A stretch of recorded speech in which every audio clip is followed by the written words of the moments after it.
Je vous salue, vous qui aimez Dieu de tout votre cœur et qui avez confiance en Jésus-Christ. Et qui aimez votre prochain. C'est ça. Alors, il arrive des fois où on prie pour l'unité des chrétiens. Dans l'église catholique ou dans d'autres églises, on prie pour l'unité des chrétiens. Mais moi, souvent, cela m'étonne. Pourquoi? Parce que pour moi, l'unité des chrétiens existe. L'unité des chrétiens existe. Pourquoi est-ce que je dis que l'unité des chrétiens existe? C'est par la communion du Saint-Esprit. Quelles que soient les dénominations, si le Saint-Esprit habite au-dedans de toi, là, c'est ça qu'on appelle la communion du Saint-Esprit. Ça veut dire la commune union du Saint-Esprit. Donc, ce qui fait l'unité de l'Église, du corps du Christ, c'est la communion du Saint-Esprit. C'est le Saint-Esprit qui est au-dedans de chacun de nous. C'est pour ça que quelquefois, quand j'entends les églises séparées qui critiquent les catholiques, qui disent non, catholique c'est ceci. Non. Moi qui te parle là, moi qui vous parle là, le Saint-Esprit est au-dedans de moi, j'en suis convaincu. Voilà. Quand tu reçois le baptême, tu dois inviter le Saint-Esprit à venir habiter en toi. Voilà. Pour le Saint-Esprit, il faut l'inviter à venir en soi. Parce que si tu ne l'invites pas, lui ne viendra pas. Parce que lui, là, il ne viole pas de domicile. Voilà. C'est qu'en droit, on appelle violation de domicile. Non. Parce que le Saint-Esprit, il fait de ton corps son temple. Voilà.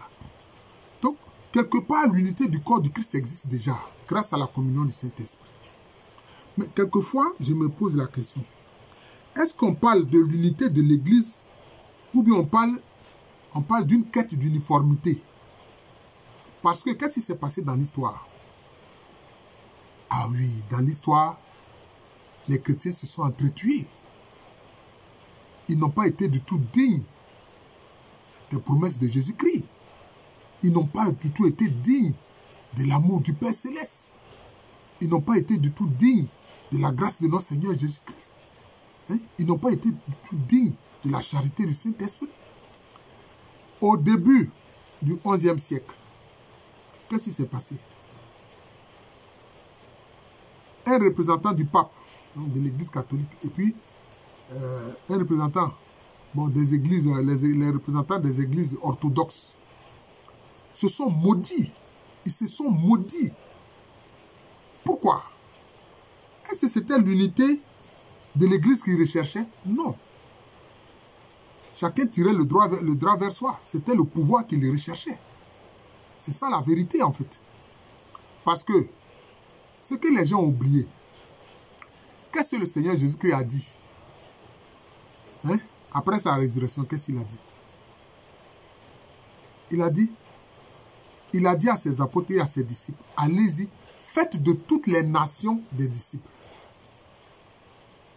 Il dit, faites de toutes les nations des disciples. Donc, c'est des nations dont on doit faire des disciples. Vous comprenez? C'est ainsi qu'on a vu, des apôtres, etc., qui sont allés dans différentes régions. Hein? Ils sont allés dans différentes régions. Il est dit que, par exemple, c'est Saint Barthélemy, appelé aussi Nathanaël, c'est lui qui a évangélisé la région de la Roumanie. Hein? Hein? La Roumanie actuelle. Pierre et Paul sont allés à Rome. Il y en a d'autres qui sont allés à Éphèse. Il y en a même qui sont allés jusqu'en Inde. Il y en a qui sont allés en Afrique du côté de l'Éthiopie. Donc, ils sont allés pour évangéliser les nations. C'est pour ça qu'au départ, les églises étaient donc autocéphales. C'est-à-dire que, quand on dit autocéphale, ça veut dire auto et puis tête. C'est-à-dire qu'elles sont autonomes. Et elles avaient chacune à leur tête des patriarches. Des patriarches. D'ailleurs, en fait, nos évêques, ce sont des patriarches. D'ailleurs, évêque, ça veut dire gardien. Gardien de quoi? Gardien de la foi reçue des apôtres. Vous comprenez? Les apôtres étaient égaux. Seulement, Pierre était leur porte-parole. Pierre, en tant qu'individu, ne les dirigeait pas. Il faut qu'on se dise la vérité. Mais pourquoi est-ce que l'Église d'Occident, si on peut parler ainsi, c'est-à-dire que l'Église qui s'est implantée dans la partie occidentale de l'Empire romain, c'est ce que je veux dire en fait, je ne parle pas de l'Église d'Occident, mais de la partie occidentale de l'Empire romain, pourquoi ça s'est passé ainsi? Parce que le politique s'est mêlé à la foi en Jésus-Christ. Parce qu'après les persécutions, quand Constantin, qui était à Constantinople, s'est converti à Christ, maintenant cela veut dire quoi? Maintenant, c'est un chrétien qui est à la tête de l'État, qui est à la tête de l'Empire. C'est lui qui est à la tête de l'Empire. Et là, on verra les dissensions avec les conciles. C'est pour ça que les conciles sont nés. C'est pour ça que l'action synodale est née dans l'Église.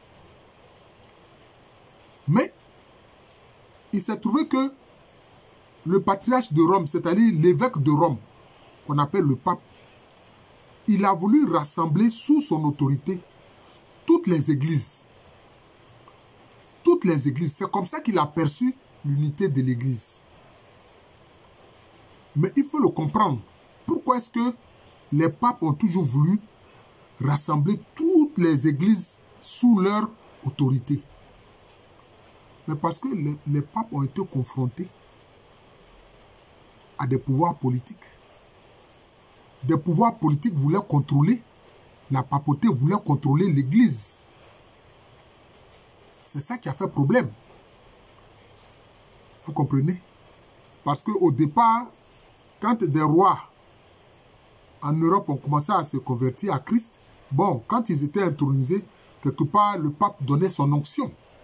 Il donnait son onction en tant que chef de l'Église catholique romaine. Il donnait son onction. Mais on a vu maintenant des rois qui ont voulu maintenant contrôler l'Église, qui ont voulu avoir sous leurs ordres les papes. Malheureusement, c'est ce qui s'est passé. C'est comme ça qu'on va voir à un moment donné des papes s'installer à Avignon. Avignon. Avignon. Une cité dans le royaume français qui était au sud de la France. Avignon est au sud de la France. Vous voyez? Donc, ça veut dire que les rois de France, à un moment donné, ont voulu contrôler la papauté. On a vu même Napoléon lancer des expéditions contre Rome et contre la papauté. Vous voyez? Ce sont toutes ces actions politiques-là qui ont fait que le pape a trouvé qu'il fallait vraiment protéger l'Église. C'est comme ça, puisqu'au départ même, le pape n'avait pas d'armée. Le pape n'avait pas d'armée. Il y avait ce qu'on appelait les princes noirs, c'est-à-dire des nobles qui avaient des principautés tout autour de Rome. C'est eux qui protégeaient le pape. C'est eux qui utilisaient leur armée pour protéger le pape, sinon le pape n'avait pas d'armée. Donc, ça veut dire quoi? C'est-à-dire qu'il était à la merci de n'importe quel concurrent qui voulait venir s'accaparer les biens de l'Église ou le soumettre. Je crois que ceux-là, on les appelait les princes noirs. Bon, voilà. Et c'est ainsi que d'ailleurs, on a vu, à un moment donné, la papauté même créer ce qu'on a appelé la garde suisse. Parce que la garde suisse, c'est un peu comme l'armée du pape. Ça vient de là. Vous voyez? Ça vient de là. Parce que ces hommes politiques, ces rois, ces ducs, ces empereurs, ces rois en Europe ont voulu contrôler le pape. C'est ça qui a fait problème. C'est ça qui a fait problème. C'est ça qui a fait problème. Et alors, il est arrivé des moments où le pape s'est donné le pouvoir de les excommunier. Après, maintenant, on parle d'excommunication. Non, moi, je préfère le mot excommunier, c'est-à-dire que tu es sorti de la communion de l'Église. Tu n'es plus dans la communion du Saint-Esprit, tu n'es plus dans la communion de l'Église. Ça, c'est ça. Mais quand on dit excommunication, c'est-à-dire enlever de la communication. Essayons quand même de comprendre un peu la langue française. Vous comprenez? Mais sinon, dans les faits, l'unité de l'Église n'est pas une uniformité. C'est bien que ce qui s'est passé au XIe siècle, où ils se sont maudits de part et d'autre, c'est pas bien. C'est pas bien. Nous tous, nous reconnaissons Jésus-Christ comme notre Seigneur, notre Sauveur, notre Rédempteur. C'est d'abord l'essentiel. Et maintenant, si vraiment le Saint-Esprit habite à chacun de nous, c'est ça qui fait notre communion. Il y a l'église maronite. Bon, l'église maronite est reconnue par l'église catholique et fait partie. Il y a l'église chaldéenne. Il y a l'église syriaque. Hein? Il y a l'église telle qu'elle s'est implantée en Roumanie, en Roumanie. Hein? Et puis maintenant, c'est les frères Cyril et Méthode qui ont évangélisé les peuples slaves. D'ailleurs, même c'est eux qui ont créé l'écriture, hein, le slavon, c'est-à-dire l'écriture cyrillique, hein, à partir d'un noyau de la langue des Slaves qu'on appelle le slavon. Donc, différents disciples sont allés évangéliser des peuples. Hein. Le peuple arménien, c'est comme ça aussi que le peuple arménien aussi a été évangélisé. Donc, ça correspond à ce que Jésus avait dit. Allez-y, faites de toutes les nations des disciples. Ils ont fait des nations des disciples. Le peuple éthiopien est disciple. Ils ont été évangélisés. Voilà. C'est pour ça que quand j'entends des gens dire non, la foi en Jésus-Christ, ça, ce n'est pas, c'est pour les blancs. Bon, il faut chercher à t'informer. Il faut connaître l'histoire de l'Église. Il faut connaître l'histoire du Christ et Jésus. Il ne faut pas dire n'importe quoi. Voilà. Les chrétiens d'Éthiopie, ils ont été évangélisés même bien avant même que des Européens commencent à être évangélisés. Hein? Bien avant que, comment je peux dire ça, hein? Les peuples, avant que chose, comment on appelle cela, Clovis, hein? L'un des rois importants de France, soit évangélisé, bien avant. Hein?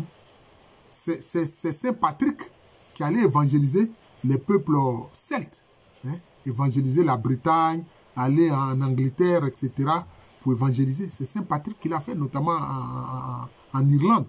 C'est Saint Patrick qui l'a fait en Écosse, etc. Il a évangélisé les peuples celtes. Donc, l'unité de l'Église n'est pas une uniformité. Hein? Ce qui nous rassemble, c'est la communion du Saint-Esprit.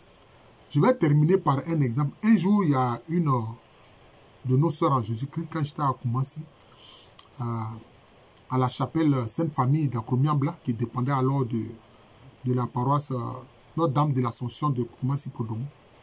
Elle dit, elle a fait un constat. Elle dit, dans son village, vraiment, il y a beaucoup de gens qui pratiquent, entre guillemets, la sorcellerie telle que c'est perçu par les Africains, c'est-à-dire des gens qui sortent de leur corps pour aller, comment on appelle ça, couper le cordon d'argent qui relie l'âme au corps. Et puis, donc, quand elle est partie au village, elle priait beaucoup, toute la nuit, toutes les nuits, elle priait. Et puis, elle a constaté qu'une nuit, le Saint-Esprit lui a dit, je te mets en communion avec une autre personne qui est en train de prier en ce moment. C'était une autre sœur, une autre femme qui, elle aussi, croit dans le Seigneur Jésus-Christ, qui était en train de prier. Mais cette personne-là est évangélique. Vous voyez. Donc, le Saint-Esprit a mis en communion la prière de la sœur catholique et de la sœur évangélique. Et elles étaient totalement conscientes de cette communion que le Saint-Esprit était en train de faire cette nuit-là pour leur prière, pour prier, pour protéger ceux qui pouvaient être victimes justement des sorciers, entre guillemets, mangeurs de cordons d'âme. Et non pas des sorciers mangeurs d'âme, comme on le dit improprement, mangeurs de cordons d'argent. Et quand le lendemain matin, elles se sont rencontrées, immédiatement, elles se sont reconnues. Mais c'est le Saint-Esprit qui a fait ça. Et pourtant, est-ce que les deux sont de, je peux dire, entre guillemets, de la même église? Non. L'une est catholique et l'autre est évangélique. Mais le Saint-Esprit a fait cette communion. Parce que notre communion réelle, notre unité, c'est le Saint-Esprit qui le fait. C'est le Saint-Esprit qui fait la commune union de tous ceux qui croient en Jésus-Christ, quelle que soit leur dénomination. C'est pour ça que les croisades, hein, que ces Européens ont fait, ça ne correspond pas à l'amour de Jésus-Christ. Où ils sont allés même s'en prendre même à leurs frères chrétiens d'Orient, ceux qu'on a appelés les chrétiens d'Orient, les chrétiens orthodoxes. C'est pas sérieux. Voilà, c'est pas correct. Donc, l'unité de l'Église vient de la communion du Saint-Esprit. Ça ne vient pas de... Ce n'est pas une uniformité. Voilà, c'est l'enseignement que je voudrais donner ici.